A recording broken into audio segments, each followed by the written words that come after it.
24 years old and I don't really have friends. And that's not to say that I've got no one around me. That's just to say that I haven't really been able to identify and connect with the right people over the years. I think this started years ago, to be honest, because it's like I never really had trouble fitting in. But my dreams, my aspirations, they always were misaligned with the people I was around. Hey guys, my name is Ethan, and I'm trying to help you guys learn from my mistakes. Let's get into this video. One of the things that have been on my mind for a long time is, were we really friends, or were we just people that were bunched up in the same place? It's hard not to make some connections if you're going to the same place 5 days a week, multiple hours. Perhaps even you played sport with them, but were they really your friends?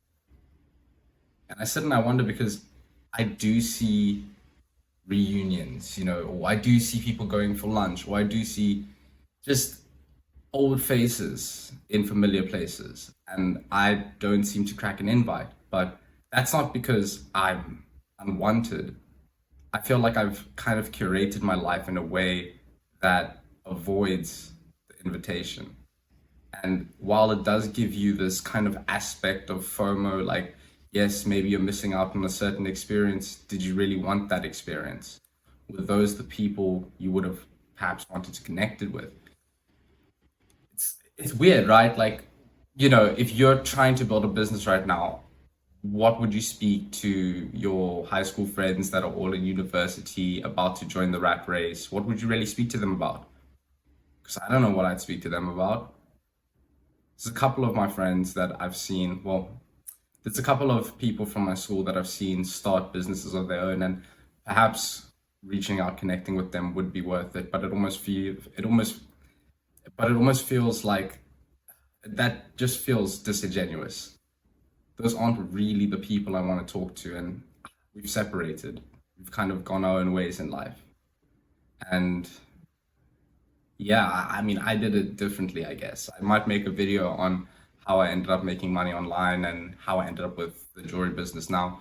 But ultimately, it came from this distance. It came from not having those friends. It came from the distance, the general just why, like, if you want to do something different with your life, why would you hang around with the people doing the same thing? And I mean, like if you really want to do something different with your life, why would you go ahead and do what everyone else is doing? And I'm not saying there's anything wrong with studying. I'm not saying there's anything wrong with going out on the weekends. I'm not like, there's literally nothing wrong with it. It's completely normal. It's part of life. I just don't want that part of life.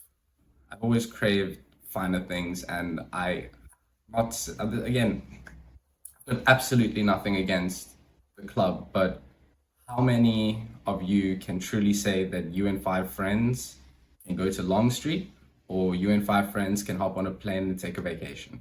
It's not really about the money aspect of it. It's more about, what have you done to achieve a different outcome in your life? Because if you did what everyone else did, you'll end up where everyone else is, in the club, doing what everyone else does, having fun, drinking, whatever the fact is. But it's not the peak life experience, because if you're anything like me, you've probably been going to the club since you were 15, 16.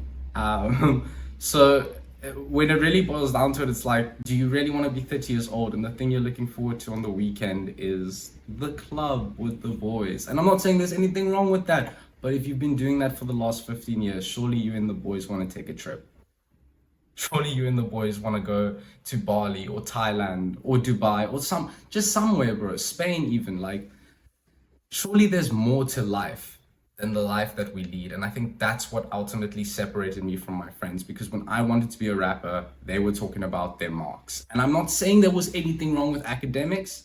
I'm just saying I never gravitated towards that. Even now, it's 5 o'clock in the morning. I'm busy recording videos to a YouTube channel that has pretty much no subscribers. And yeah, I guess that's just the kind of person that I am. I believe in dreams. I don't think there's a reason why you should just sit down and rest and wait, because at the end of the day, no one's going to come save you. If you've gone through certain, like, like again, I'm not trying to do like a trauma Olympics here, but it's like there's certain things that an individual has to go through to understand that life isn't going to save you. People aren't going to save you, and the only person that you can truly rely on is yourself. And I'm not like, again, you might have the greatest parents in the world, but believe me when I say the only person that will never let you down is yourself.